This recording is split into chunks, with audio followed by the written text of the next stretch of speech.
Hey YouTube, Ian here with Atkins Nature Aquariums, and we're taking a look at all my aquariums, but instead of doing like one long video, I'm gonna do a bunch of shorter but kinda longer videos of each tank, get full detail of what each tank has and how it started.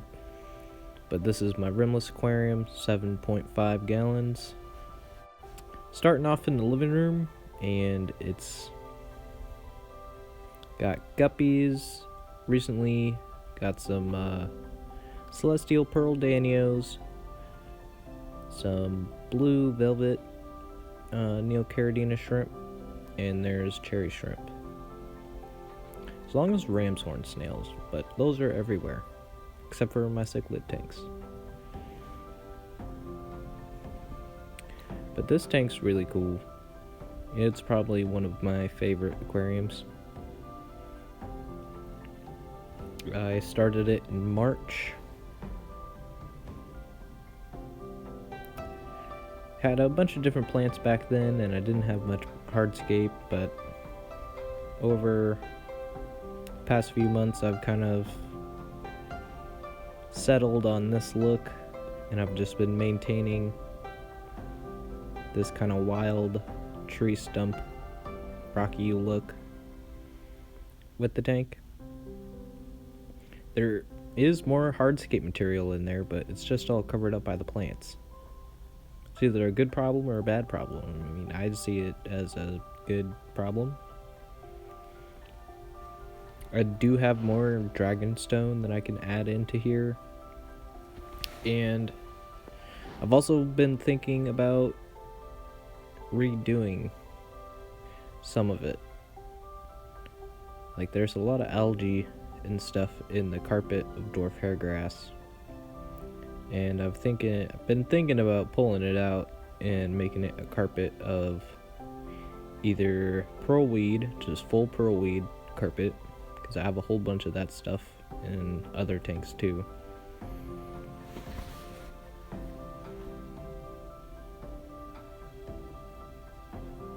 And I also have a bunch of dwarf chainsword that came out of my 5-gallon, and I had to tear out everything in my 5-gallon, which had the rainbow cichlid fry, because I moved the rainbow cichlid fry into a grow out tub. It's like a 20-gallon grow out tub. But enough of that stuff. We're not even going to be able to see that stuff. Let's talk about this tank. Well, since we're looking at it, this is the Neo CO2 kit, and I got it for less than $40 off Amazon. I still have 2 refill packets left to put in it, and it's still going.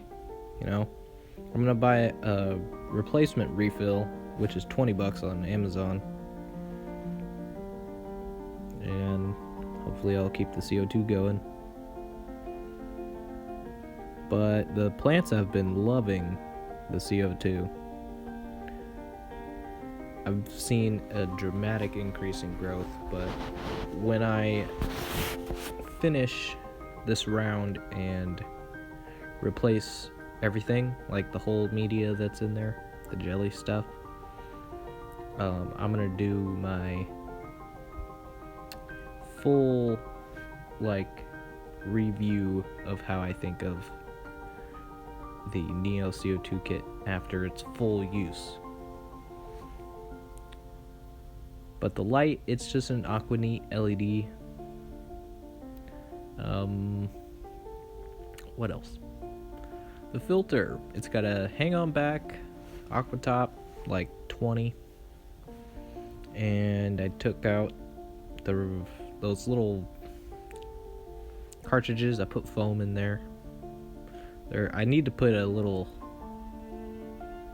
guard on it, foam guard on the intake, but I just haven't done it yet.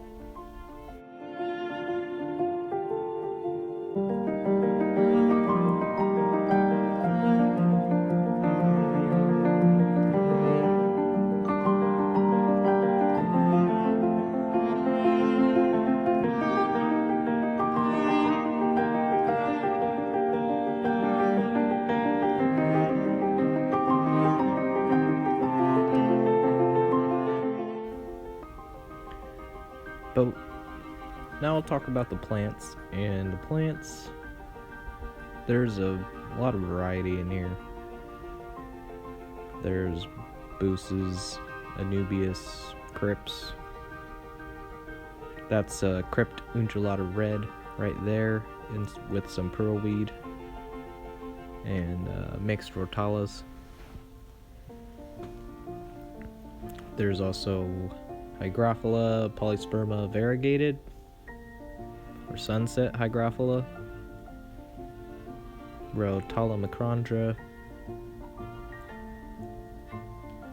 Oh, and real quick, while we're distracted by the substrate is a mix of 3 different kinds. It's fluval stratum, Seachem fluorite red sand, and regular pea gravel. But it's a few inches thick, and it's doing a good job. Keeps the plants in, which is kind of what substrate's for. And it also has a lot of nutrients in it, and the plants really like it. You can see the roots of the dwarf hairgrass doing good.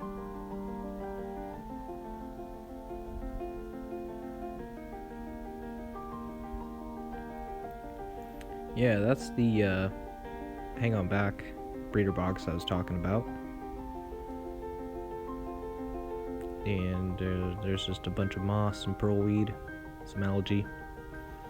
Probably gonna save it for when I want to breed the celestial pearl danios. I'll probably stick that, put it in a little cup or something.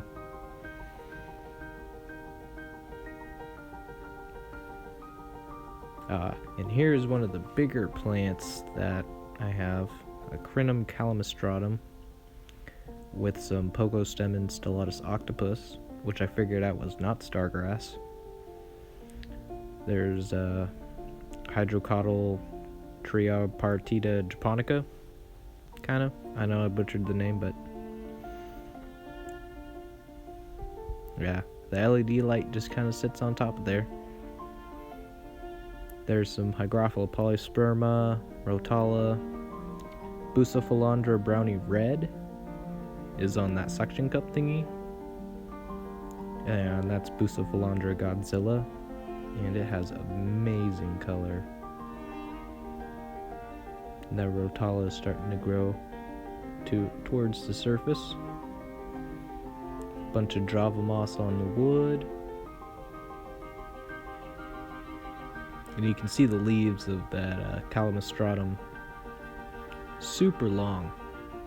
Super long. And there's also Ludwigia repens in here. Pogostem erectus in the back. Ludwigia needleleaf in the front.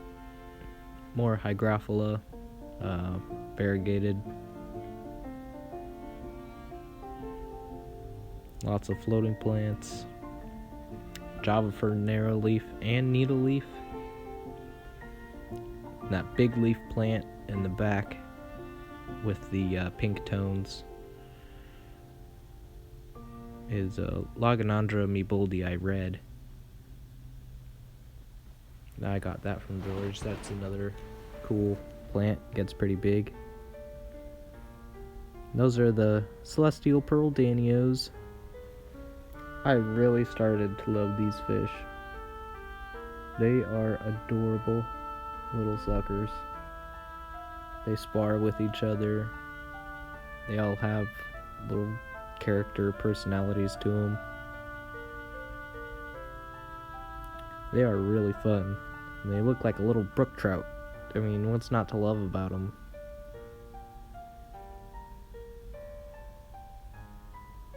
I love that dark purple with the gold sparkles on them, and their dark red fins on the males.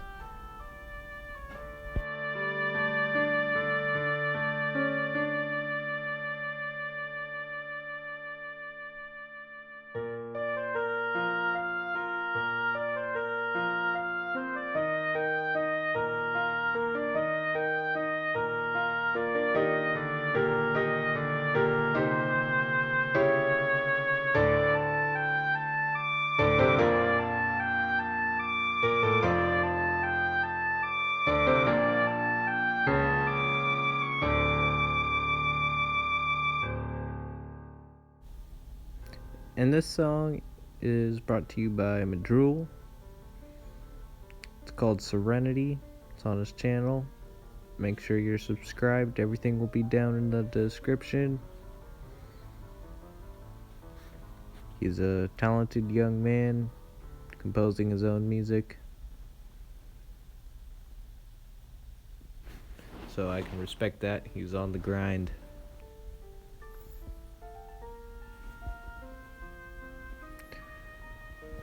But let's continue with this tank update. And we're still looking at the Celestial Pearl Danios. They are really cool. Nice fish.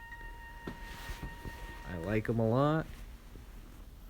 They have really cool personalities and characters to them. I wouldn't get any other fish. These are like the perfect nano tank fish, and I think the guppies help bring them out more. But maybe I'll try and breed them. Hopefully, I mean, they are really cool, and I would like to have more of them in here. So, if I was able to breed them, it'd be pretty cool. And here are the guppies. Everybody loves the guppies. I think I'm going to stop talking for the rest of this video and just let you guys enjoy the rest, you know? So, bye for now, and I'll see you guys in the next one. And be safe, take care wherever you are, and never stop learning. Peace out.